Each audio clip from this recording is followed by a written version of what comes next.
The first light of dawn crept through the kitchen window as Michael Chen stood at the counter, methodically measuring coffee grounds into the filter. His movements were practiced, almost meditative. This quiet hour before his daughter woke had become sacred to him over the past 3 years, ever since Sarah's mother had passed. It was time to breathe, to gather his thoughts, to prepare himself for another day of being both father and mother to a bright, sensitive 12-year-old girl. Michael was 48 now, with threads of silver woven through his dark hair and lines around his eyes that spoke of both laughter and loss. He'd kept himself in decent shape, though the softness around his middle was a testament to too many late-night worries and not enough time for the gym. This morning, he wore his favorite old college shirt, faded and comfortable, paired with worn jeans. It was Saturday, thank goodness. No rushing to get Sarah to school, no tight schedule to keep. As the coffee began to brew, filling the kitchen with its rich aroma, Michael heard something unexpected. A soft rustling from the living room. His heart quickened. Had he left the door unlocked? He moved quietly through the hallway, and what he saw made him stop in his tracks. On his couch, curled beneath the throw blanket he kept draped over the armrest, was a woman. Not just any woman, but someone he recognized immediately, though seeing her here, in his modest living room, seemed impossible. Victoria Hayes. Even in sleep, there was something commanding about her presence, though right now she looked vulnerable, almost fragile. Victoria was in her early 50s, with shoulder-length auburn hair that caught the morning light, and even without makeup, her features held a natural elegance. She was wearing his shirt. His favorite blue Oxford that he'd left hanging in the bathroom yesterday. It hung loosely on her frame, the sleeves rolled up, and she'd paired it with what looked like her work slacks from yesterday, though they were wrinkled now. Michael's mind raced, trying to piece together the previous evening. The company dinner. The unexpected storm. Victoria's car wouldn't start. He'd offered her a ride, of course he had. She was the CEO of Hartwell Industries, where he worked as a senior engineer, but more than that, she'd always treated him with genuine kindness. When Sarah's mother died, Victoria had personally given him 6 weeks of paid leave and told him to take whatever time he needed. The ride home. The rain coming down in sheets. Her apartment was across town, and the flooding had already started. The news alert on his phone warning people to stay off the roads. He'd insisted she stay. She'd been hesitant, not wanting to impose, but he'd made up the couch, given her some privacy, and now it was morning, and she was still here, and he was staring at her like some kind of intruder in his own home. "I know this must look strange," came a quiet voice. Victoria's eyes had opened, and she was watching him with an expression he couldn't quite read. "I should have left earlier, but I didn't want to wake you." No, Michael said quickly, finding his voice. "Please, don't apologize. The storm was terrible last night. I'm glad you stayed safe." He gestured awkwardly toward the kitchen. "I just made coffee. Would you like some?" Victoria sat up slowly, pulling the blanket around her shoulders. In the morning light, without the armor of her usual business attire and perfect styling, she looked different. More real, somehow. "I'd love some," she said softly. "Thank you, Michael. For everything. For the ride, for your kindness. I hope I didn't overstep by borrowing your shirt. Mine got completely soaked when we ran from the car, and I found this in the bathroom. I should have asked." "It's fine," Michael assured her, though seeing her in his clothes stirred something in him he hadn't felt in years. "Really? Come on, let's get you warmed up." In the kitchen, Victoria settled at the small table by the window while Michael poured 2 mugs of coffee. He set one in front of her along with cream and sugar, then took the seat across from her.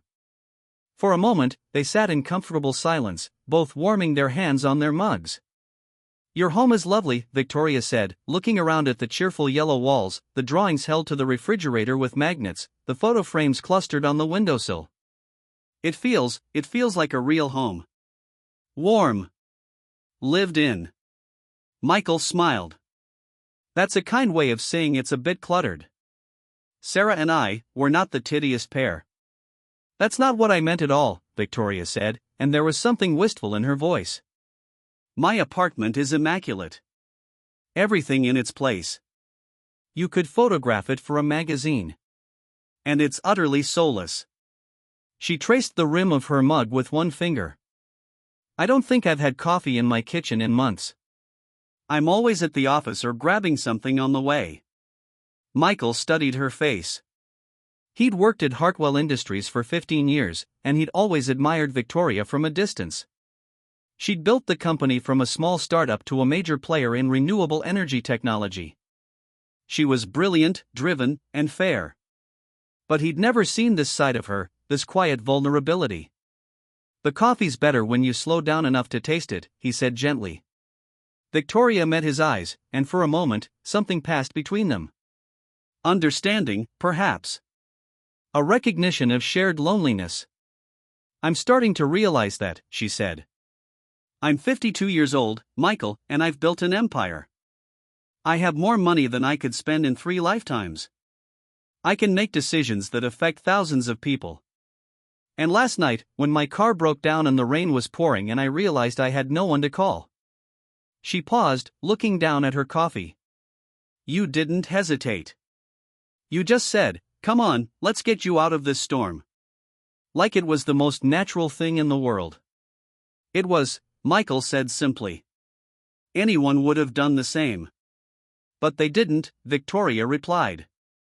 There were a dozen other people at that dinner.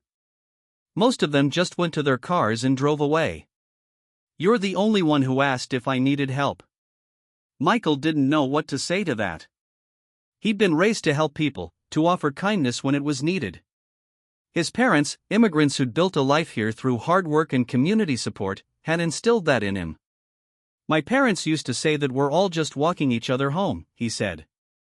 Sometimes the path is longer for some of us than others, and sometimes we need a hand. Victoria's eyes grew bright, and she blinked rapidly. That's beautiful, she whispered. Before Michael could respond, he heard the familiar padding of feet on the stairs. Dad? Sarah's voice called out. Are you making pancakes? I smell coffee, and you only make coffee this early on pancake days. Michael glanced at Victoria with an apologetic smile. My daughter has the nose of a bloodhound and the timing of a 12-year-old. He raised his voice slightly. Come on down, sweetheart. We have a guest. Sarah appeared in the doorway moments later, still in her pajamas, her dark hair tousled from sleep. She had her mother's fine features and Michael's warm brown eyes. When she saw Victoria, she stopped, suddenly shy. Sarah, this is Miss Hayes, Michael said. She works with me, and she needed a place to stay last night because of the storm. Miss Hayes, this is my daughter, Sarah. Please, call me Victoria, the older woman said, and her whole face softened as she looked at the girl. It's wonderful to meet you, Sarah. Your father has told me so much about you. Sarah moved closer, curiosity overcoming her initial hesitation. You're wearing Dad's shirt, she observed. I am, Victoria admitted with a small laugh. My clothes got very wet in the rain, and your father was kind enough to lend me something dry. I hope that's all right. It's fine, Sarah said, then added with unexpected wisdom, Dad's shirts are the most comfortable. When I'm sad, sometimes he lets me wear his old college one because it's soft and smells like home. Michael felt his throat tighten. He hadn't known that. Victoria's expression melted. That's one of the sweetest things I've ever heard, she said softly. You're very lucky to have such a thoughtful daughter, Michael. I'm the lucky one, Michael managed to say. So, Sarah said, settling into the chair next to Victoria, are we making pancakes? Because I'm really hungry, and pancakes would be perfect for a morning after a storm. Michael stood, grateful for the distraction. Pancakes it is. Victoria, I hope you'll join us. Sarah and I make them from scratch, and they're actually pretty good, if I do say so myself. I'd be honored, Victoria said, and the smile she gave him was radiant. Though I should warn you, I haven't made pancakes in probably 20 years. Then it's time you remembered how, Sarah declared with the confidence of youth. Come on, I'll show you how Dad taught me to flip them without making a mess. Well, without making too much of a mess. What followed was one of the most unexpectedly perfect mornings of Michael's life. Victoria stood